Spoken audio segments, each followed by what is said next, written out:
In this video, we're going to go into more detail on how to mount the motor to the beam and the pivot bar. So the first thing to check with your motor is to make sure that it is fully retracted.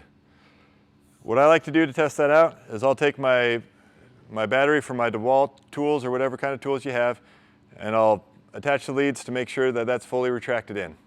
If you don't have it fully retracted, if it's extended a little bit and you set everything in place, when you go to close it, the motor's going to keep trying to close even though the system is closed, and it'll break your pivot bar or your bracket.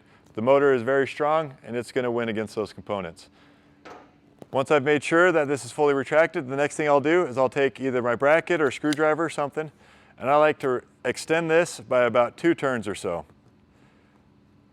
So on the bottom of this rod, of the push rod, there's some threading space. That gives you a little bit of fine adjust on the length of this thing.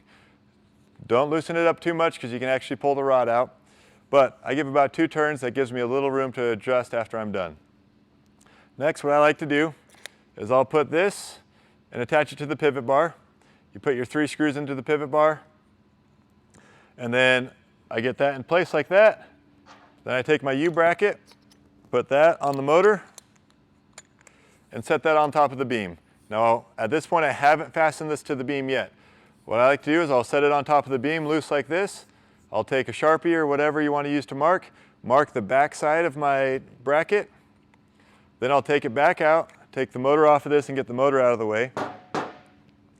Then I will take the bracket, put it in place, and I like to move it about a 1/16 to an 1/8 of an inch back from where I had made that mark. I like to personally get those louvers, give them a little bit of tension when it's closed, so moving it back a little bit does that. You get your 2 screws in there to put it in place, and then you can test it out. You put your motor back on, so that's in place, and you check the fit.